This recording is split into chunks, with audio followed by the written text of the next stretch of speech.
Hi guys, and welcome back to the Cassie Projects. So this week I am going to be trying out some of Squishmallow's art products and craft kits, and I'm even going to be customizing one of their adorable Micromallow mystery plushes. I got these a while back and I've been trying to find time to have a play with them. I got a colouring book and I got a diamond painting kit, and I have never done a diamond painting before. Let's start by opening this little Micromallow mystery box.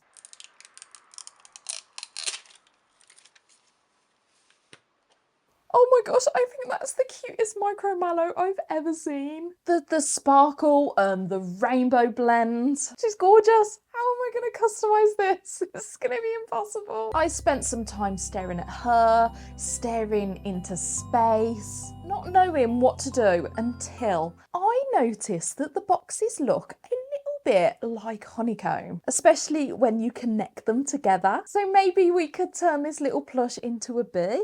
I started off by cutting off all the labels and all the little tags on her, and then I'm going to add some stripes using my Posca marker. Now I'm just going to add stripes to the bottom part of her because I think that would look a little bit nicer, a little bit neater than adding the stripes across her face. Now let's take a look inside this diamond painting kit. As you can see, on one side we have got the diamond painting, and on the other we have got all the elements to be able to finish off this diamond painting. We've got all the gems, we've got the little tray, and of course that little pen that picks up the gems, and the little bit of wax that goes into that pen to allow you to pick up those gems. Straight away I noticed the quality of this product. I felt like the gems were very sparkly and pretty. The pen worked fantastically. It picked up the gems really well and allowed me to neatly place all those gems on the little dots. The glue was super adhesive, and the actual painting was on this very thick canvas board.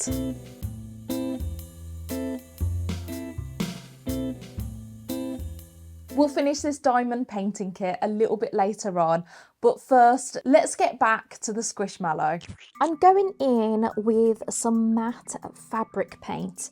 This is by the brand Tulip, and I usually use this on my squishy makeovers. This works so well on these little plushes. The first layer does absorb loads, but when you add the second and third coat, it sits on top of that first layer really nicely and is quite opaque considering it is a white paint.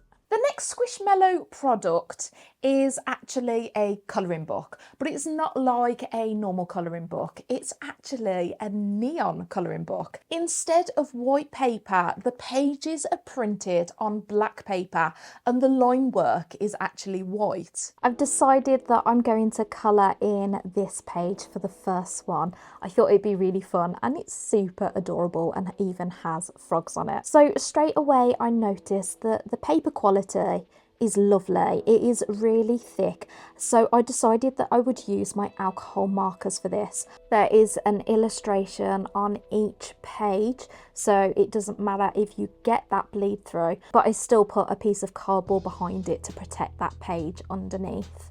Now what I love about this is you haven't got to think about having to stay in the lines. Honestly, it's such a clever idea. Whoever thought of this is an absolute genius. I just love that I can be messy with all my lines. I don't have to colour in perfectly because you can't see the alcohol markers on that black paper. You're just following round about where those white lines are. So I really enjoyed it. I didn't have to concentrate. I didn't have to think too hard. I could just enjoy colouring in this beautiful page and getting such a beautiful product out of it at the same time. I'll definitely be using this when I'm feeling a little bit stressed and need a little bit of time to chill out, because there's nothing stressful about colouring like this at all. Now we've done multiple layers of that white paint, let's go in with these black stripes. This time I'm going in with a slick fabric paint. So this is a little bit thicker. It's still by the same brand, Tula, and this is super opaque and sits on top of that colour absolutely fine. I only needed one coat of this black. I did a second coat just to neaten up those edges a little bit, but yeah, that black was more than opaque enough with just that one coat. I've also added some black onto the wings as well. I'm super excited to finish off this diamond painting because I've never actually completed a diamond painting before. I've had a little try of my daughter's one, but yeah, I've never done one for myself. And I'm genuinely surprised by how much I actually enjoyed this. Again, it's something to do that is super easy and a little bit mindless really, but you're still being creative and using your hands, which I really, really enjoy. The quality of this product was fantastic, and I even noticed on the back it's got this little fold out so that you can display it like you would a frame. It's super sparkly, which I love, and I just really enjoyed the whole process of creating this diamond painting.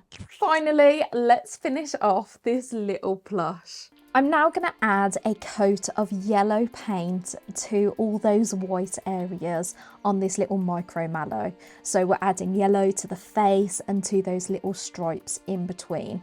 I'm using yellow slick paint for this, which is a little bit transparent, so I did have to go in several times to give it a good yellow coverage. I'm then using that black slick paint to add black to those little antennae. I went straight in with the bottle and then pushed it out using the paintbrush so that it would really absorb into that lace. And I'm also going to add silver to these wings using my Artex markers. They are super metallic and it looks so, so pretty. And to add even more luxury and sparkle to this adorable little bee, I wanted to add this incredible holographic glitter. I am going to use some Liquitex acrylic gloss varnish and I'm going to apply that to the wing, and then I'm just going to dab that glitter into it so that it sticks to the wing. I'm also going to add another layer of that varnish over top just to lock in all that glitter, but you'll see it is so pretty and so sparkly, and it matches that cute little tummy patch and those antennae as well. To finish off this little Squishmallow, I wanted to create a little display for her. So I popped over to my local charity shop to find a frame.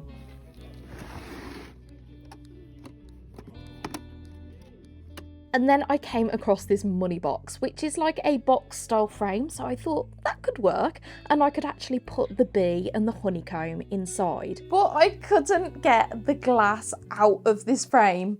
So we smashed it.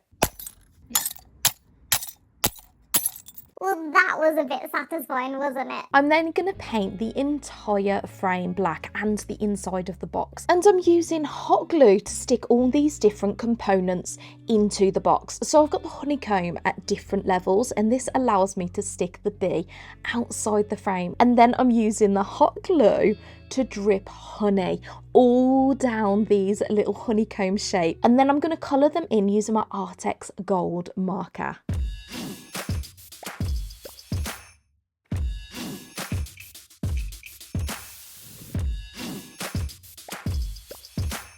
So there you go. I really hope that you enjoyed this video, and I hope you enjoyed watching me try out these different art products and craft kits. I'm so pleased with how the little custom plushie turned out. I am genuinely impressed by the Squishmallow brand, and I would definitely try them again. I'm definitely going to go on the hunt for some more Squishmallow kits. Let me know in the comments if you've tried any other Squishmallow kits before and you recommend any for me to try. Do carry on watching some more videos over here. I'll pop in a binge-worthy playlist for you to enjoy. Thank you so much for watching, and I'll see you soon. Bye.